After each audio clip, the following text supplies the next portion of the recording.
जिला में सभी संतजन, भक्तजन एवं माताओं के हृदयस्थ चेतन स्वरूप को नमन और वंदन।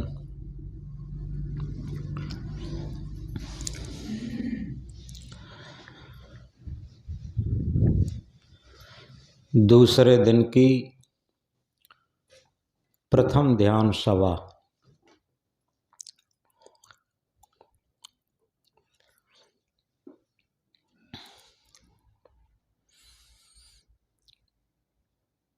प्रातःकालीन बेला में एक वंदना प्रार्थना गाई जाती है। गुरदीन दयाला धीरज आला क्षमा कुपाला सत्यमयी, दया को धारण सुतः विचारण भरम निवारण बोध जही। यथार्थ में गुरदीन दयाला, गुरु दीन दयाल हैं।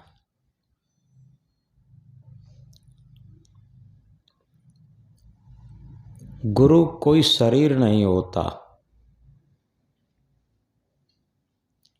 गुरु अंतरात्मा का नाम है। जब हम चाहे गुरु ही क्यों न हो और वो शरीर को ही गुरु मनवाने में अपने मन में मोद मानने लगते, प्रसन्नता मानने लगते, वहीं पर अहंकार जगने लगता।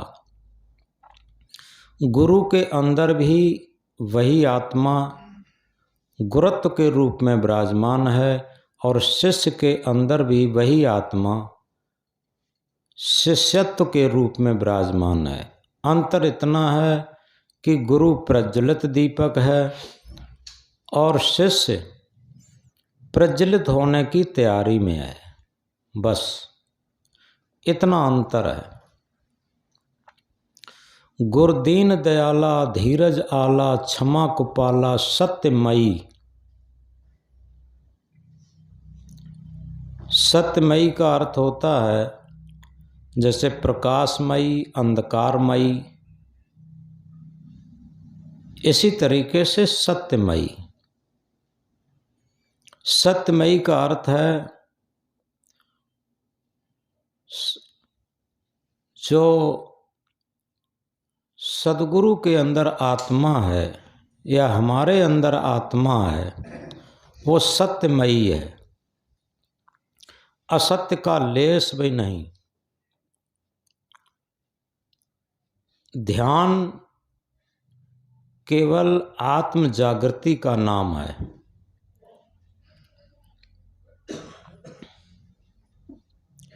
क्योंकि मन को जागृत किया, शरीर को जागृत किया, इंद्रियों को जागृत किया, लेकिन आत्म जागृति नहीं आ पाई। जब मन, इंद्रियां, शरीर की जागृति रहती तब तक भौतिक भोग पदार्थ आकर्षित लगते, और जब आत्म जागृति आ जाती है तो ये सब निस्सार लगते, क्षणभंगुर लगते और बंधनदायी लगते।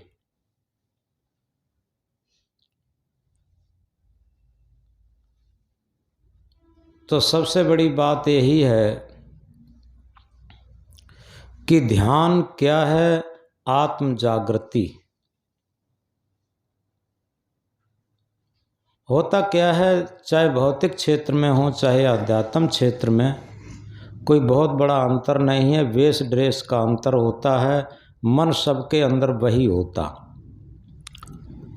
सदगुरु कबीर साहब ने कहा, तन को साधु सब करें मन को करे न कोय, जो मन को साधु करे सहजय सब सिद्ध होए। तन को भक्त बनाना, तन को साधु बनाना, ये बहुत सरल है, लेकिन मन भक्त बन जाए, मन साधु बन जाए, यह ऊंची चीज है। इसीलिए ध्यान शरीर का नहीं, ध्यान मन का है। क्यों? सदगुरु कबीर साहब कहते हैं, तन राता मन जात है, मन राता तन जाए, तन मन एक होए रहा, हंस कबीर का है। तन की जहाँ आसक्ति है वहाँ मन अपने आप जाता, और मन की जहाँ आसक्ति है तन अपने आप जाता। लेकिन सदगुरु समझाते हैं, ध्यान की विधि वो है कि तन मन एक होकर के और आत्मलीन हो जाएं, स्वरूप स्थिति में तन और मन लीन हो जाएं, तन की भी रुझान उधर ही हो। तन की रुझान तब होती है जब तन हमारा सेवा में काम करता हो। तन पवित्र सेवा किए, तन पवित्र सेवा किए, धन पवित्र परमार्थ, मन पवित्र तब होता है, तजदे मन का स्वार्थ। ये बहुत महत्वपूर्ण महामंत्र है। तन अगर हमें पवित्र करना है, निर्मल करना है, तो सेवा से ही हो सकता, और कोई भी सूत्र नहीं।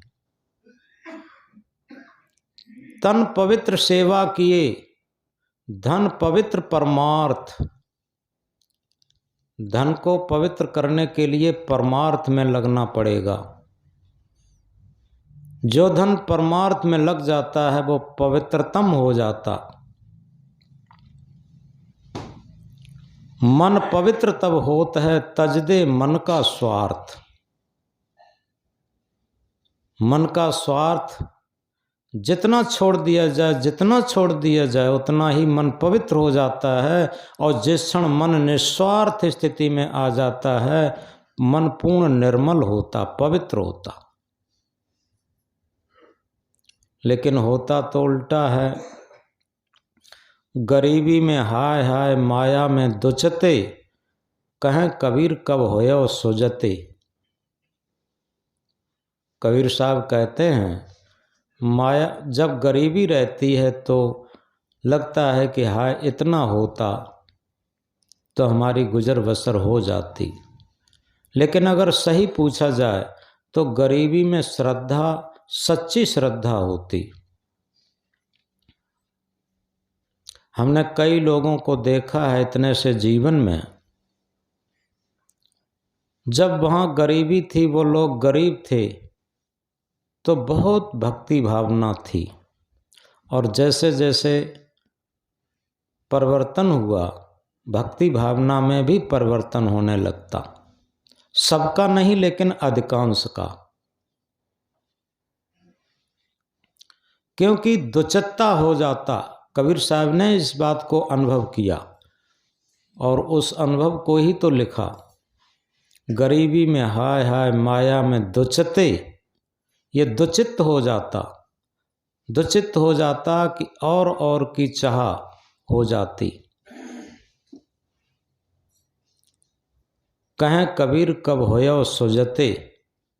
सुजते के कहते हैं विवेकवान, ज्ञानवान। क्योंकि विवेक की आंख से देखना ही सुजते होना है। इन आँखों से देख करके हम सुजते नहीं हो पाते। सुजते का एक बिल्कुल देहात जैसा शब्द है, लेकिन बहुत अच्छा अर्थ है। क्योंकि सुजते का अर्थ है अंदर से दिखाई देना।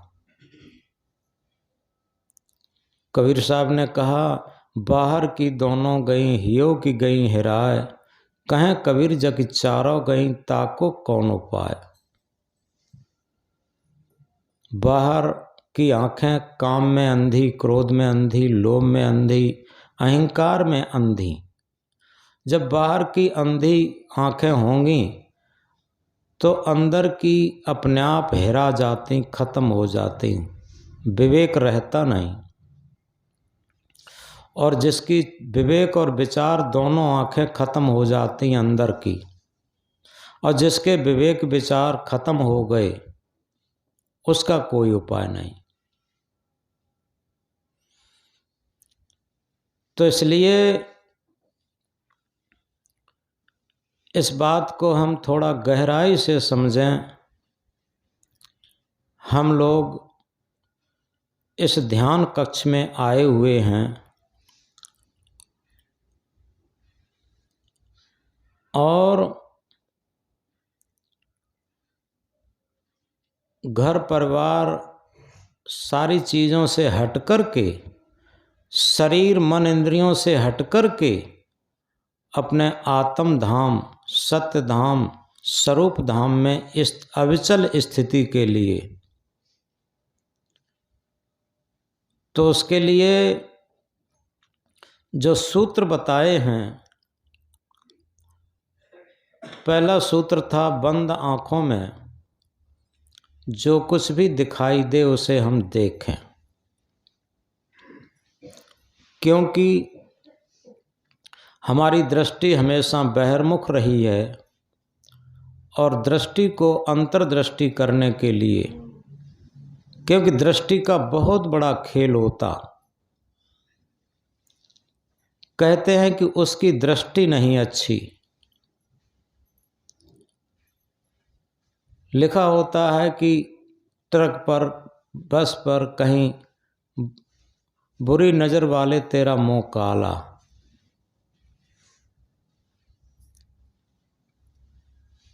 लेकिन वो एक अंधविश्वास और रूढ़ बन गई।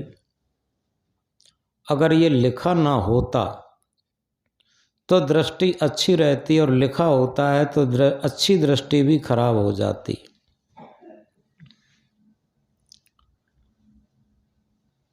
तो इसलिए सबसे बड़ी बात यह है कि हमारी दृष्टि की, जैसी दृष्टि वैसी सृष्टि, जैसी हमारी दृष्टि होगी वैसी हमारी अंदर की सृष्टि होगी, और बाहर की भी सृष्टि वैसी लगेगी। क्योंकि अगर हमारी दृष्टि गंदी है तो पूरा संसार गंदा दिखाई देता। हमारी दृष्टि पवित्र है तो आज भी हमें पवित्रता दिखाई देती।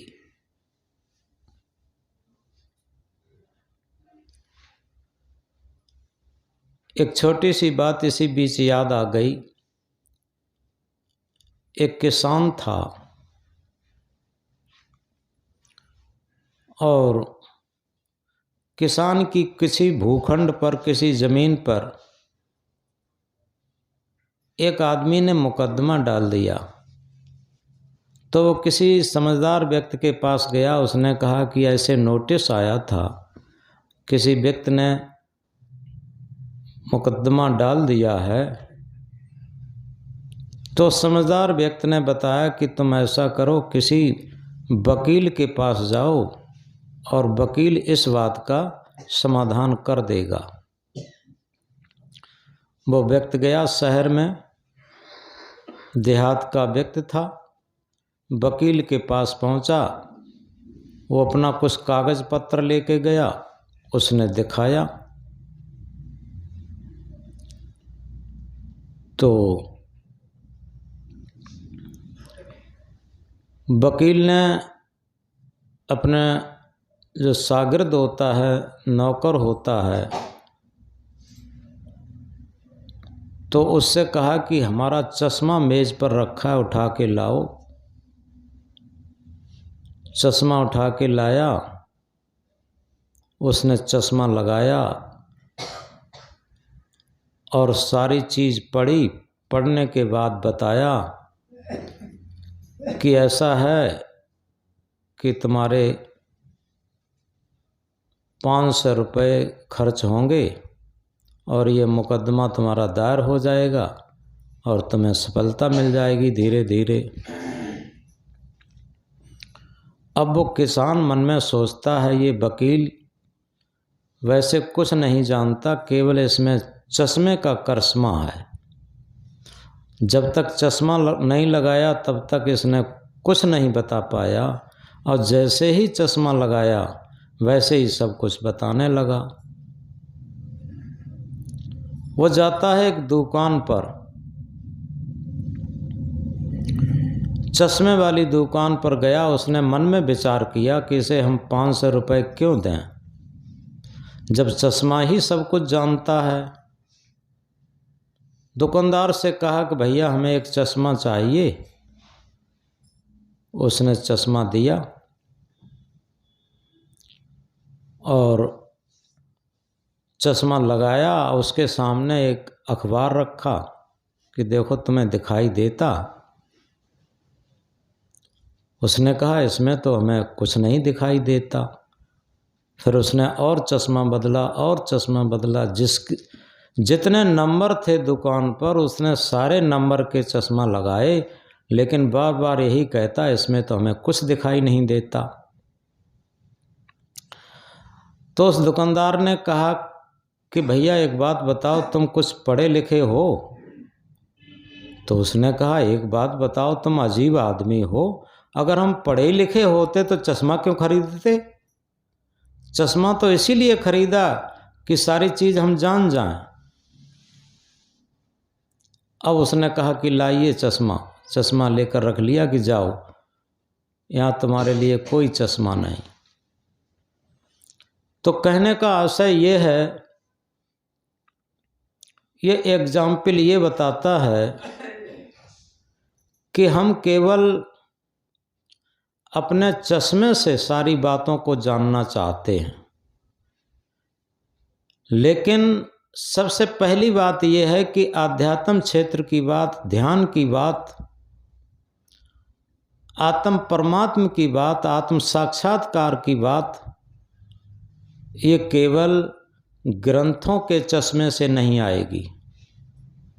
ध्यान की पूरी पुस्तक हम पढ़ लें, ध्यान नहीं आ सकता। सारे ज्ञानों को रट लें, ज्ञान नहीं आ सकता। और जब तक अंदर से हम कुछ धारण न करते हों, धारण करना ही अंदर से पढ़ा लिखा होना होता। केवल हम ये सोचें कि हमने कई ग्रंथ रट लिए, ध्यान की पुस्तक रट ली, जैसे एक पाकशास्त्र होता है, व्यंजन बनाने की कला, पूरा पाकशास्त्र रट लिया जाए और रट के बहुत बड़े बड़े समाज में कह दिया जाए। इसके बाद प्रवक्ता श्रोता दोनों से पूछा जाए कि भैया ये बताओ अमृति का स्वाद कैसा था, रसगुल्ला का स्वाद कैसा था? तो न प्रवक्ता को मालूम न श्रोताओं को मालूम, क्योंकि पाकशास्त्र केवल पढ़ा गया, पाकशास्त्र केवल सुना गया। इसी तरीके से जितने भी शास्त्र हैं, जितने भी सद्ग्रंथ हैं, ये आध्यात्मिक पाकशास्त्र हैं। ये केवल थ्योरिकल रूप है, ये दर्पण की तरीके से हैं। जिस तरीके से दर्पण में अपना चेहरा दिखाई देता, और अगर चेहरे में गंदगी लगी है, हम दर्पण को साफ करते रहें, दर्पण को साफ करते रहें, चेहरे की गंदगी को साफ न करें, तो वो दर्पण में बार बार गंदगी जरूर आएगी। होता यही है कि दर्पण को खूब साफ करते। इसी तरीके से सद्ग्रंथों को रटना ही दर्पणों को साफ करना, खूब रट लेते। लेकिन जब तक हमारा आंतरिक चेहरा साफ नहीं होगा, मन का चेहरा साफ नहीं होगा, अंतःकरण का चेहरा साफ नहीं होगा, तब तक सद्ग्रंथ रूपी दर्पण में बार बार गंदगी आती रहेगी, हमारे अंतःकरण की हमें कमी नजर आती रहेगी। तो इस प्रकार यथार्थ में जो अभी हमने बताया था कि जैसी दृष्टि वैसी सृष्टि, हमारी दृष्टि अगर अंतर्मुखी है तो अंदर का चेहरा साफ हो जाएगा, अगर हमारी दृष्टि बहिर्मुखी है तो दूसरे की गंदगी देखते रहेंगे।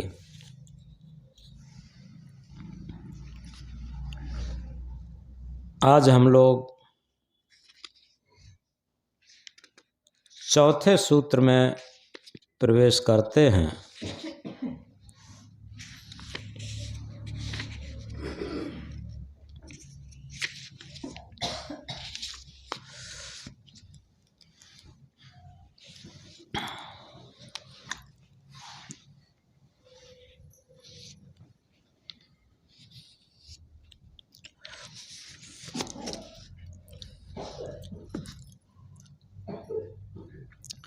ध्यान की सहजता को समझा। ध्यान किया नहीं जा सकता, ध्यान होता है।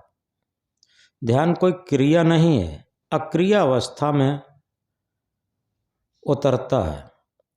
बाहरी हलचल पर तो विजय पाई, अब मन की खींच खत्म होती जा रही है धीरे धीरे। साधना के समय मन में कोई विग्रह आ भी जाए तो अंदर खींच पैदा न हो, प्रसन्नता से मन की चंचलता स्वीकार करें। ऐसा करने से मन स्वयं अंतरतम होता हुआ अमन की स्थिति में आएगा। यही मन किसी दिन कुमन के रूप में था, फिर साधना ध्यान की परिपक्वता में सुमन होता हुआ दीर्घ काल के अभ्यास से आज मन अमन के भी रूप में अवस्थित होते देखा। ये साधना की बहुत बड़ी सफलता है। आती जाती श्वास को देखने का अभ्यास एक जागरूकता पैदा करता। अविद्या अज्ञान से ग्रसित श्वास राग द्वेष चिंता का कारण बनती है। अविद्या अज्ञान से ग्रसित श्वास राग द्वेष चिंता का कारण बनती है। अनुकूलता प्रतिकूलता के झंझावातों में अडिग पहाड़ सदृश चित्त साधना की परिपक्वता का प्रतीक है। ये कल भी बताया था कि छोटी छोटी कठिनाइयों में हम भजन ध्यान साधना छोड़ देते, लेकिन ये सब अविद्या से हमारा अंतःकरण ग्रसित होता, उससे ऐसा होता कि जैसे हमारे पास कोई बहुत कीमती चीज है, हीरा मोती जैसी, और जब किसी मार्केट से निकलेंगे, भीड़ भाड़ से निकलेंगे, मेला से गुजरेंगे कि या किसी रास्ता से निकलेंगे, तो हमें क्या होगा, हम कुछ भी नहीं देखेंगे, केवल ये सोचेंगे ये हमारे पास कीमती चीज़ है। कोई हमें गाली दे रहा है कि निंदा कर रहा है कि नमस्कार कर रहा है, ये कुछ नहीं देखेंगे। सब सहन करते हुए, अनुकूलता को भी सहन करते हुए, प्रतिकूलता को भी नज़रअंदाज करते हुए अपनी हीरा मोती सोना चांदी जैसी चीज़ को सुरक्षित रखने का प्रयास करेंगे। ऐसे ही ध्यान द्वारा जो स्वरूप स्थिति, आत्म स्थिति, ये वो महान हीरा है, महान कीमती चीज़ है, जिसके समान दुनिया में कोई कीमती नहीं होगी। और ऐसी स्थिति को सुरक्षित रखने के लिए सुख आए, दुख आए, अनुकूलता आए, प्रतिकूलता आए, राग आए, द्वेष आए, ये सब आते रहेंगे, लेकिन हम अविचल होकर के, अटूट होकर के और अपने अंदर साहस शौर्य से लगे रहें, तभी ये मन की अविद्या अज्ञान त्रोहित होता भागता।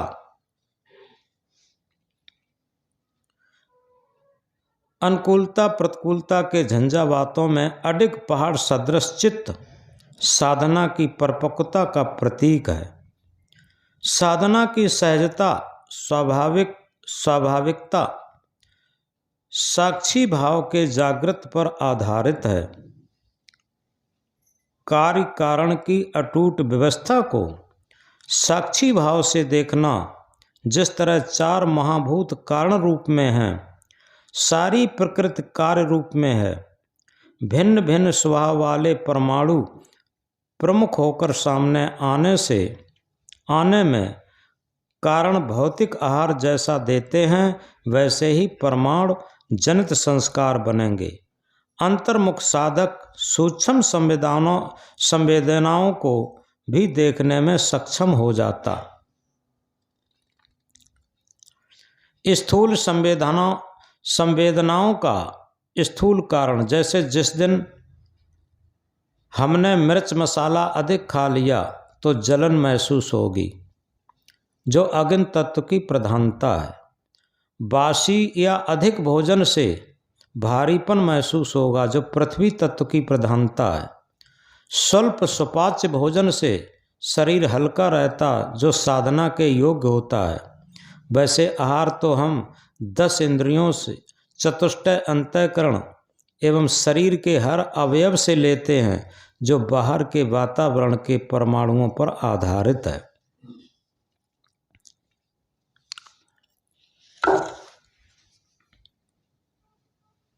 तो इस प्रकार ये कारण कार्य की अटूट व्यवस्था है।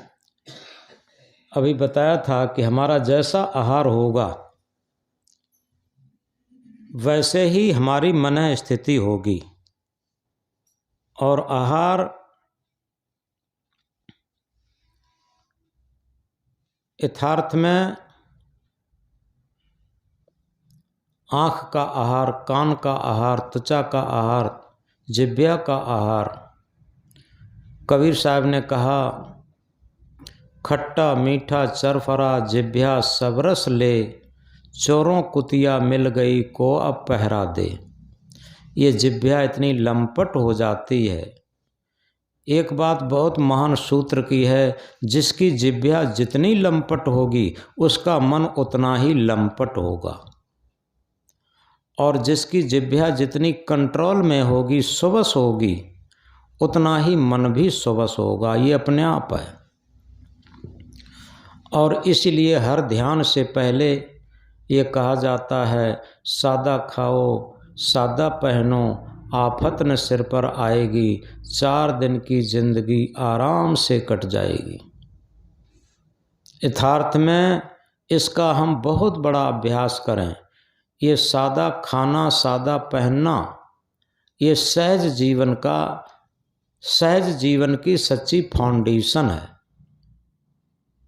अगर हमारी जिह्वा लंपट बनी रही तो समझो जिह्वा रस प्रधान है, और हर इंद्री, कोई भी इंद्री उसकी कंट्रोल नहीं होगी। तो सबसे पहले सबसे बड़ा कंट्रोल जिह्वा पर होना चाहिए। हम देखते हैं कि लोगों को कई रोग रहते हैं लेकिन परहेज नहीं कर पाते। ये क्या है? ये जिह्वा की लंपटता। आधे रोग अपने आप खत्म हो जाएंगे अगर हमारी जिह्वा की लंपटता खत्म हो जाए। हर व्यक्ति का अलग अलग शरीर होता है और अलग अलग संस्कार होते हैं, अलग अलग मन होता है। इसलिए जो शाश्वत नियम है, सार्वभौमिक नियम है, वो यही है कि जितना सात्विक और सादा भोजन करेंगे, सात्विक और सादा रहन सहन होगा, जिसका सादा जीवन होगा। एक पहले विचार रहता था, simple living and high thinking, सादा जीवन और उच्च विचार। जहाँ सादा जीवन होगा वहाँ पर उच्च विचार अपने आप होंगे, महान विचार अपने आप होंगे। और जहाँ भोजन ही आहार ही गंदा होगा, लंपट होगा, तो विचार भी लंपट होंगे। ये अपने आप है। तो इसलिए ये ध्यान से पहले की भूमिकाएं हैं सब। और ये चतुर्थ ध्यान थोड़ा बताया, आगे इसके संबंध में और बताया जाएगा। इसमें एक बात बहुत महत्वपूर्ण आई कि हम स्थूल आहार का स्थूल कारण बनता, उसकी प्रतिक्रिया होती। जैसे मिर्च मसाले ज़्यादा खा लिया तो जलन भी महसूस होगी और इसमें अग्नि तत्व बढ़ जाता। अधिक भोजन करने से शरीर में आलस और भारीपन बढ़ जाता। ये सब स्थूल के स्थूल कारण हैं। इसी तरीके से अगर हमारी आँखों की लंपटता है, ये सब सूक्ष्म कारण हैं, सूक्ष्म कार्य और सूक्ष्म कारण। आँखों से रूप विषय को देखने में बहुत लंपटता है तो निश्चित है कि हमारी आँख, हमारी दृष्टि सम नहीं हो पाएगी, दृष्टि चंचल रहेगी। तो इसी दृष्टि को अंतर्दृष्टि करने के लिए सबसे पहले बंद आँखों में जो कुछ भी दिखाई दिया उसे देखा, और वो इसीलिए देखा कि हमारी दृष्टि बहिर्मुखी से अंतर्मुखी हो और बाहर की सारी आसक्ति खत्म हो। और इसके बाद आती जाती श्वास को देख रहे हैं। श्वास आ रही है, श्वास जा रही है। जब आती जाती श्वास को देखेंगे तो किससे देखेंगे? मन से। हमारा मन जब श्वास पर टिकता है तो जितनी देर तक एकटक होकर के हमारा मन श्वास पर टिका रहता, उतनी देर तक मन में कोई विचार पैदा नहीं होते। ये मन की निर्विचार स्थिति ध्यान की बहुत बड़ी सफलता।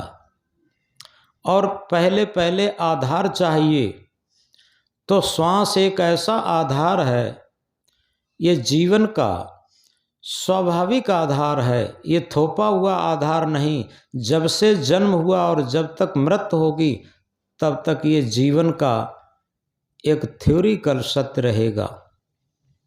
और इस थ्योरिकल सत्य के द्वारा ही हम प्रैक्टिकल सत्य पाने के लिए इस पर मन को, पवित्र श्वास पर जब मन टिकता है तो मन भी पवित्र और निर्मल होता। और जितनी देर तक टिका रहेगा उतनी देर निर्विचार स्थिति में होगा, संकल्प शून्य स्थिति में संकल्प नहीं आएंगे। और इसी के साथ क्या होगा? धीरे धीरे दृष्टा भाव की जागृत होगी, धीरे धीरे साक्षी भाव की जागृत होगी। साक्षी भाव में क्या होता है? जैसे कोई विचार उठा, अच्छा विचार उठा या खराब विचार उठा, और दोनों के हम साक्षी हैं। साक्षी भाव ये मन की ही स्थिति आत्मा के सानिध्य से आती है। जब साक्षी भाव जागृत होने लगता तो गंदा विचार और अच्छा विचार दोनों के साक्षी होते रहते। अच्छे विचार में गुदगुदी न हो और खराब विचार में दुखी न हो, चिड़चिड़ापन न हो, तो निश्चित है दोनों विचार हटना शुरू हो जाएंगे। क्योंकि साक्षी भाव अलग महसूस होने लगा। जैसे जो मंत्र कहते हैं शुरुआत में, अहम शुद्ध चेतन ज्ञान स्वरूपम अजर हम अमर हम अखंडम अनुपम, और इस मंत्र को बार बार प्रयोग करते हैं तो शरीर से हटकर के अपना आत्मबोध होना शुरू हो जाता। इसी तरीके से अगर हम साक्षी भाव से अपने विचारों को, संकल्पों को देखना शुरू कर देते हैं तो कोई भी विचार आएगा वो जैसे ही विचार आया वो हट जाएगा। तो चौथे विचार में आती जाती श्वास के बाद साक्षी भाव जागृत तक हम देखेंगे श्वास को, और जैसे ही श्वास को देखते देखते मन में कोई विचार आएगा और अगर हमारे अंदर साक्षी भाव जागृत होने लगा तो सारे विचार निर्विचार स्थिति में हो जाएंगे। इसलिए अब अभ्यास में उतरेंगे।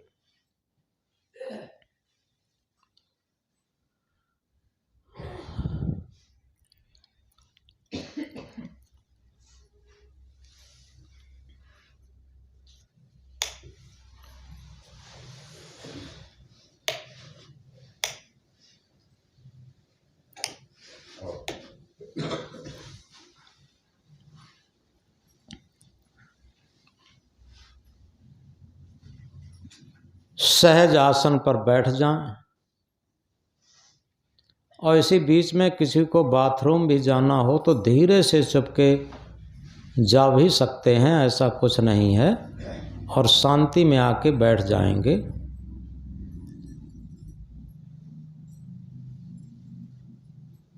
बाहर से हरिओम आकर के ये बल्ब भी बंद कर जाएं।